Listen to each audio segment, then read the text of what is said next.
Hola hermanos y amigos, ¿cómo están? Que el Señor les bendiga grandemente. Bienvenidos a mi canal Estudiando la Biblia con Luis. En esta oportunidad vamos a estudiar la segunda parte del video que se llama ¿Será encontrado el arca del pacto? No se olvide de darle un like a este video y de suscribirse a mi canal. Vamos a abrir nuestras Biblias en Jeremías capítulo 31, del versículo 31 al 33. Dice así: He aquí que vienen días, dice Jehová, en los cuales haré nuevo pacto con la casa de Israel y con la casa de Judá, no como el pacto que hice con sus padres el día que tomé su mano para sacarlo de la tierra de Egipto, porque ellos invalidaron mi pacto, aunque fui yo un marido para ellos, dice Jehová. Pero este es el pacto que haré con la casa de Israel. Después de aquellos días, dice Jehová, daré mi ley en su mente y la escribiré en su corazón, y yo seré a ellos por Dios, y ellos me serán por pueblo. Bien, el nuevo pacto fue invalidado no porque Dios lo haya querido, sino porque el pueblo violó el pacto. El pueblo, al rebelarse contra Dios y no guardar los mandamientos de Dios, entonces el pacto quedó violado y quedó invalidado completamente. Por medio de ese pacto ya no se podía llegar a la salvación y a la redención del pueblo de Israel. Porque la misma palabra de Dios dice que por medio de la ley es el conocimiento del pecado. Prácticamente Dios no dio la ley o el pacto para salvación, sino para conocimiento del pecado. Si miramos los mandamientos, dice: no matarás, no fornicarás, no adulterarás, no robarás, no mentirás. Entonces todo eso es pecado, para que la gente entienda que está haciendo lo malo, que está pecando y que se está rebelando contra Dios. Pero ahora Dios les habla de un nuevo pacto. Y les dice: vienen días. Es posible que habla de los días cuando vino el Señor, que es el mediador del medio pacto. Cuando Jesucristo vino a la tierra a morir y a resucitar, entonces es él el mediador del nuevo pacto. Haré un nuevo pacto con la casa de Israel y con la casa de Judá. El reino de Israel había quedado dividido entre el reino de Israel y el reino de Judá. Por eso es que Dios les habla así a la casa de Israel y a la casa de Judá. No como el pacto que hice con sus padres el día que tomé su mano para sacarlos de la tierra de Egipto, porque ellos invalidaron mi pacto. Una vez más el Señor les dice: ustedes invalidaron mi pacto, entonces yo voy a hacer con ustedes otro pacto. Voy a hacer un nuevo pacto. Aunque yo fui un marido para ellos, dice Jehová. Yo creo que el Señor fue más que un marido, porque realmente Él sacó a su pueblo de la mano, lo protegió, lo cuidó, le dio, le dio a beber agua de la roca y pan del cielo. Pero al violar el pueblo el pacto, Dios se enojó con ellos. Y ahora está haciendo un nuevo pacto, dice: pero este es el pacto que haré con la casa de Israel después de aquellos días, dice Jehová. Daré mi ley en su mente y la escribiré en su corazón. Y yo seré a ellos por Dios y ellos me serán por pueblo. Ahora las leyes de Dios no están escritas en tablas o en piedras de madera, sino que están escritas en el corazón del creyente. La persona, cuando cree en la palabra de Dios, la palabra de Dios entra al corazón del creyente. Y ahí se está escribiendo la palabra de Dios, la ley de Dios tiene que guardarse en el corazón de cada persona o de cada creyente. Y luego dice el Señor, yo seré a ellos por Dios y ellos me serán por pueblo. Todo aquel que cree en la palabra de Dios y la guarda, pertenece al pueblo de Dios. El que desecha la palabra de Dios es desechado también del pueblo de Dios y es desechado también del reino de los cielos. Por eso Dios está diciendo, escribiré mi ley en su mente y en su corazón. En el momento en que usted cree, la palabra de Dios entra a morar en usted. Y al creer en Jesucristo, el Espíritu Santo llega a morar en usted también. Y ese es el sello de nuestra salvación o el anticipo de la gloria de Dios. Cuando el Espíritu de Dios llega a morar en nosotros, esto nos está garantizando de que usted es ciudadano del reino de los cielos, de que usted ya es salvo y su nombre está escrito en el libro de la vida. Bien, vamos a leer Jeremías 52, 17 al 20.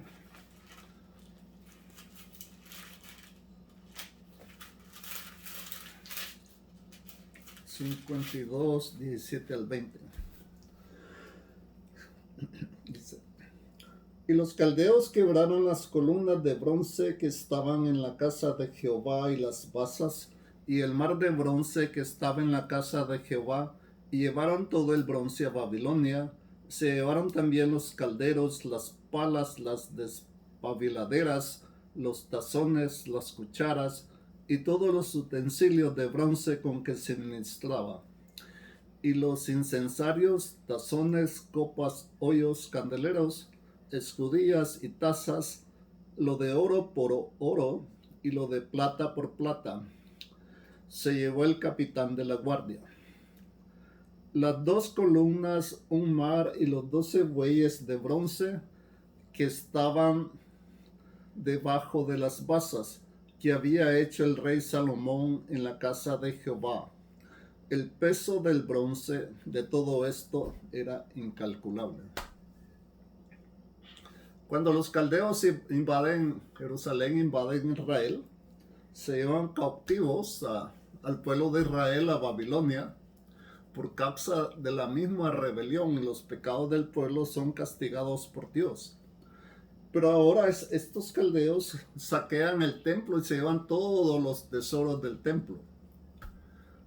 Y se llevan todas las cosas que son de plata, de bronce, lo de oro, y se llevan todas las cosas con que se ministraba en el templo a la hora que estaban ellos haciendo sus sacrificios, o estaban los sacerdotes efectuando o un rito de la religión. Pero aquí no se menciona el arca del pacto. Aquí ya no está el arca del pacto en el templo. Realmente, ¿qué pasó con el arca del pacto? No se sabe a ciencia cierta qué pasó con el arca del pacto. Algunos piensan que Jeremías pudo haber escondido el arca del pacto para que los caldeos no se la llevaran. Porque cuando los filisteos derrotaron a Israel y saquearon el templo también, ellos se llevaron el arca del pacto. Pero ahora el arca del pacto no está ahí.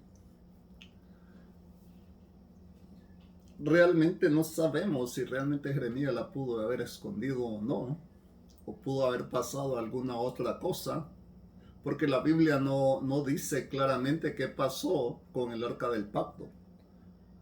Lo único que está diciendo aquí es que se llevaron todo el tesoro del templo para Babilonia y todas las cosas de gran valor que había ahí. Se llevaron todo el bronce.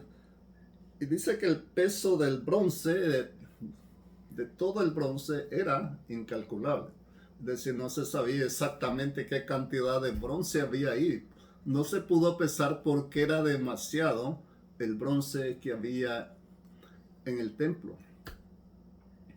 Pero realmente que ¿qué pasó realmente con el arca del pacto? Y esa es la pregunta que todos se hacen. ¿Qué pasó con el arca del pacto? Que no apareció.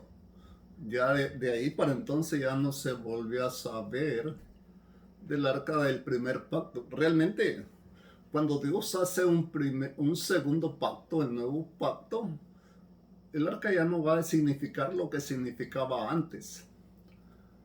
Porque ahora el nuevo pacto es por medio de Jesucristo. Si anteriormente Dios le hablaba a Moisés por medio del arca encima del propiciatorio, pero ahora no es así. Ahora Dios nos está hablando por medio de su Hijo Jesucristo. Él nos habla de esta manera y tenemos que oír la voz de Dios, la voz del Evangelio de nuestro Señor. Vamos a leer en Hebreos capítulo 9, versículo 1 al 7.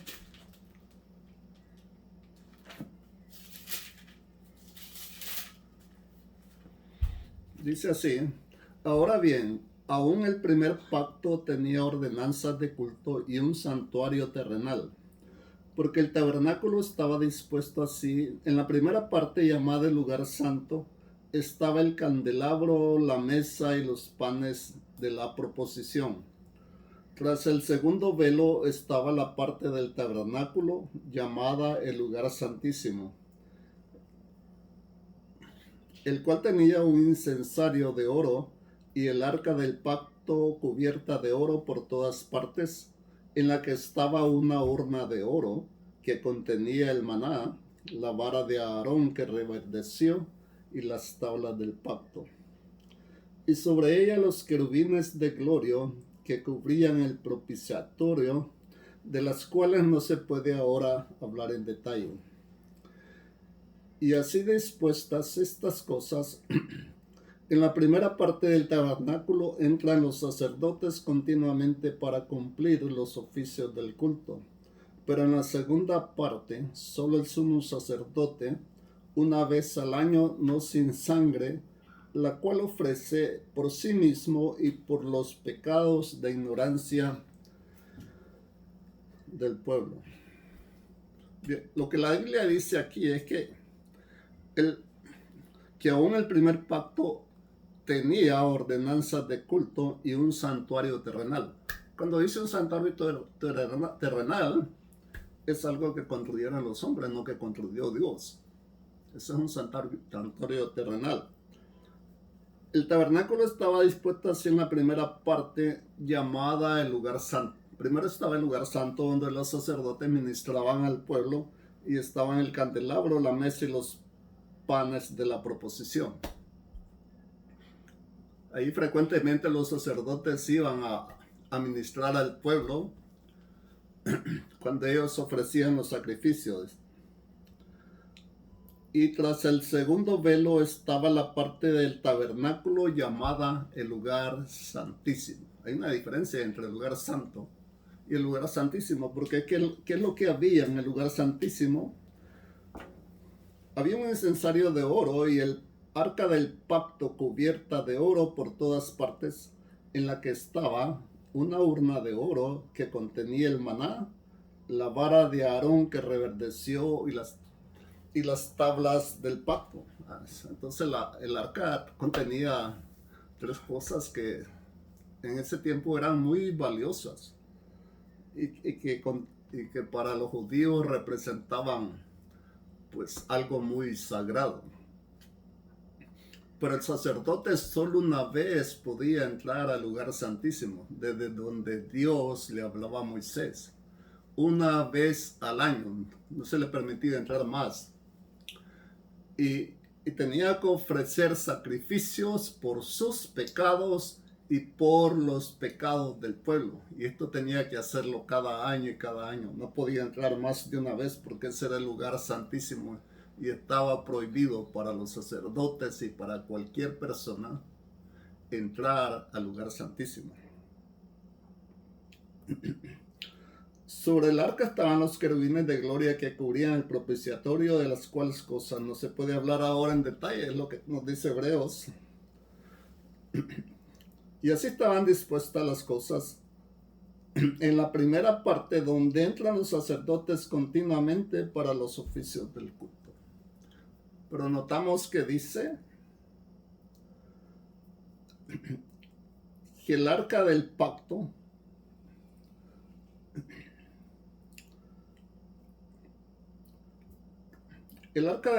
contenía el maná, la vara de Aarón que reverdeció y las tablas del pacto. Y tenía un incensario de oro. Prácticamente el escritor de Hebreo está hablando en pasado, como que esas cosas ya no están, o en el tiempo que él escribió ya no estaban. ¿Qué pasó con ellas? Bueno, es lo que no se sabe qué pasó con ellas, porque realmente si el arca del pacto ya había desaparecido, todo lo que estaba dentro del arca también desapareció.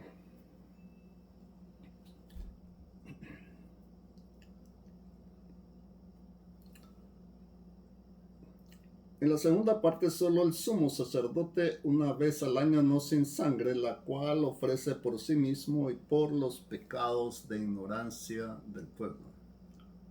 En la segunda parte solo entra el sacerdote una vez al año.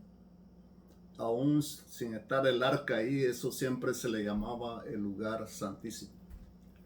Y ofrecía los sacrificios por sus pecados y por sus propios pecados. Pero realmente el estudio se basa sobre si será encontrada el arca del pacto y realmente qué pasó con el arca del pacto. Vamos a leer Jeremías 3:16.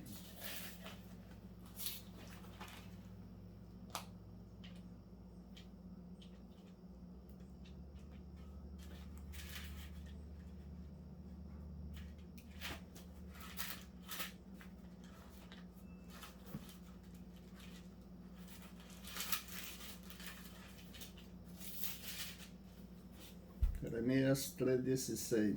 Dice así: y acontecerá que cuando os multipliquéis y crezcáis en la tierra, en esos días, dice Jehová, no se dirá más arca del pacto de Jehová, ni vendrá el pensamiento, ni se acordarán de ella, ni la echarán de menos, ni se hará otra. Bien. Ahora lo que está profetizando Jeremías es que si hay un nuevo pacto, el arca del pacto prácticamente ya no significa nada. Porque el pacto, el viejo pacto, el primer pacto, quedó anulado, completamente invalidado por el mismo pueblo. Entonces ya la presencia de Dios no se iba a manifestar ahí, en esa arca, porque ya el viejo pacto fue invalidado, el primer pacto fue invalidado. Y algo que el pueblo de Israel tenía, era que si estaba el arca, el pacto ahí, ellos estaban protegidos por Dios, como había pasado en épocas anteriores, como cuando conquistaron la tierra, siempre los sacerdotes llevaban el arca del pacto y eso significaba que la presencia de Dios iba con ellos. Y siempre el arca del pacto, donde ellos llevaban el arca del pacto, pues les garantizaba la victoria.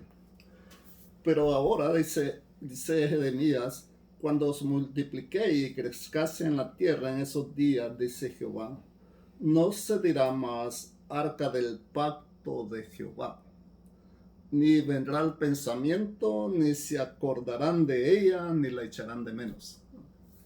Para que una cosa sea olvidada completamente, no se tiene que estar viendo. Porque si la persona está viendo algo, entonces no lo olvida, porque lo está viendo. Aunque diga que no lo necesita, pero está viendo aquello, aunque sea una foto, lo que fuera, una réplica. Pero aquí lo que está diciendo Jeremías es que no se acordarán de ella ni la echarán de menos. Prácticamente está hablando cuando el Señor venga a reinar. Nadie se va a acordar de esa arca del pacto. Ahorita la andan buscando en estos días, porque la gente piensa que es, más el pueblo de Israel piensa que si van a construir el templo, el tercer templo, tienen que encontrar la arca del pacto, porque la arca del pacto está ahí. Pero lo que dijo Jeremías en su profecía es que ya no habrá memoria del arca del pacto. Esto nos da a entender que el arca del pacto prácticamente no va a ser encontrada. Aunque muchos la busquen o digan aquí está, la he visto en tal lado, muchos dicen que la han visto en tal lugar, pero no dan pruebas del arca del pacto y no se ha encontrado realmente. Conforme lo que dijo el profeta Jeremías. Y no se va a hacer otra arca. Vamos a ver en Apocalipsis 11, del 15 al 19.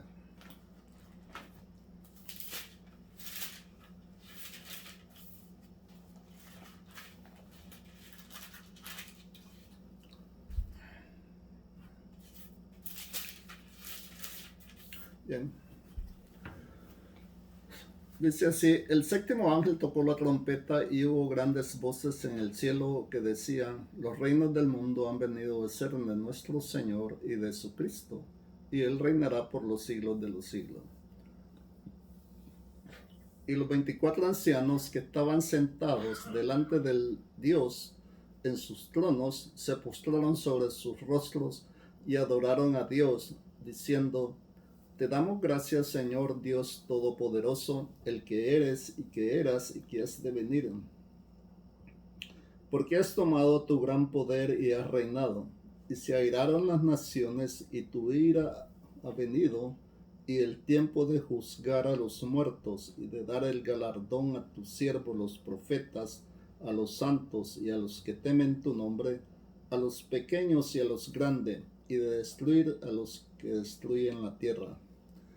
Y el templo de Dios fue abierto en el cielo, y el arca de su pacto se veía en el templo, y hubo relámpago, voces, truenos, un terremoto y grande granizo. Bien, la séptima trompeta prácticamente ya es la consumación, cuando ya el Señor se prepara para venir a reinar a la tierra por 1000 años. Entonces todos los espíritus que están delante de Dios comienzan a alabar al Señor ahí. Y todos los reinos del mundo han venido a ser de nuestro Señor y de su Cristo, y Él reinará por los siglos de los siglos. Ya como la gente piensa, los reinos del mundo no pertenecen al diablo, sino que pertenecen a Dios, porque la misma Biblia dice que Dios pone reyes y quita reyes. Él a quien quiere le da y a quien quiere le quita. Es lo que mucha gente ha pensado. Cuando el diablo le dijo al Señor: todos los reinos del mundo son míos. Pero realmente, ¿quién le va a creer al diablo si es un mentiroso? Porque Dios es el que tiene poder sobre todos los reinos de la tierra, aunque los hombres se estén dejando de engañar por los demonios.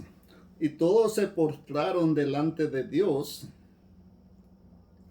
y comenzaron a alabar su nombre y le daban gracias al Todopoderoso. Y luego le dicen el 18: se airaron las naciones y tu ira ha venido el tiempo de juzgar a los muertos y de dar el galardón a tus siervos, a los santos y a los que temen tu nombre. El Señor viene, pero viene con grandes premios y galardones para aquellos que temen su nombre, los que han creído en Él, y a todos aquellos que han dado su vida por Él. Pero ¿qué va a pasar con los desobedientes? A los pequeños y a los grandes, y de destruir a los que destruyen la tierra.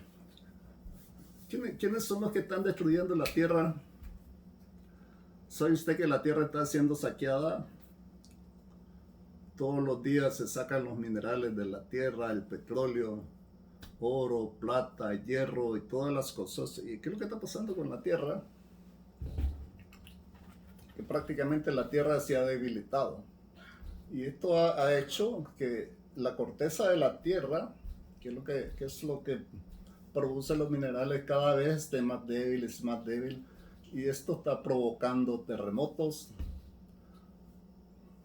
Esto significa que va a haber muchos terremotos continuamente, hundimientos de tierra, porque el hombre, los ricos, los poderosos, los que tienen y quieren tener más y siguen con la codicia y no paran, ellos están destruyendo la tierra. El saqueo de la tierra ha hecho que la tierra se debilite cada vez más y más y más. Y se están acentuando más las fallas geológicas, todas esas fallas que provocan terremotos, y la tierra al estar débil, pues lo que va a pasar es que se va a comenzar la tierra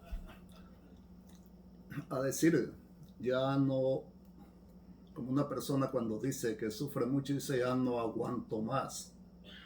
Cuando se le está golpeando y dice, ya no aguanto más. Pues la tierra tiene vida y Dios la crió para dar vida. Y entonces la tierra va a decir, ya no aguanto más.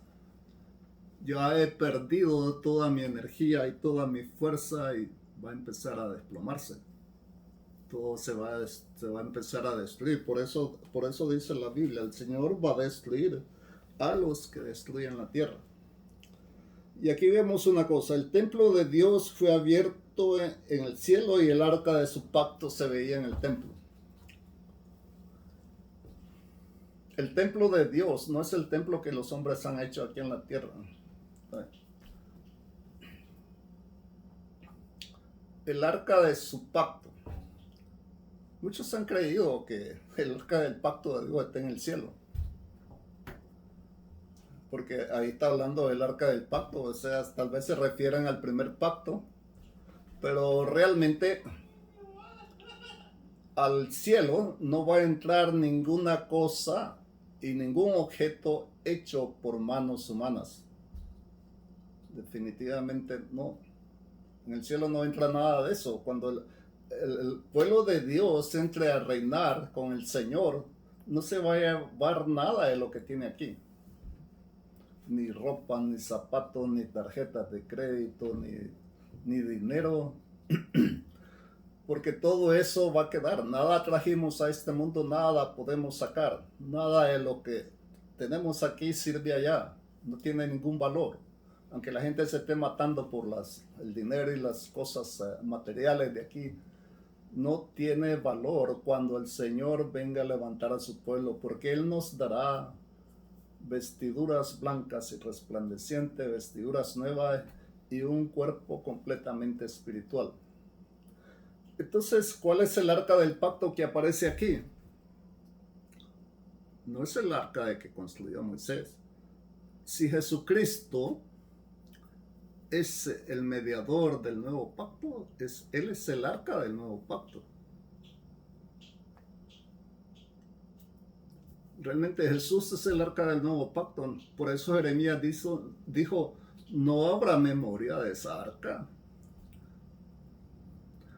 Ni se mencionará, ni se echará de menos, ni se hará otra. Los hombres no van a poder hacer otra. Porque el arca de su pacto ha existido siempre. Es el arca del pacto que Dios hizo por medio de nuestro Señor Jesucristo. Bien, vamos a llegar hasta ahí. En el próximo video vamos a terminar con este estudio. Que el Señor les bendiga y los guarde. Denle un like a este video, de suscribirse a mi canal, o si usted tiene preguntas puede escribirnos también y mandarnos su pregunta. El Señor les bendiga grandemente y les guarde y les cuide. Amén.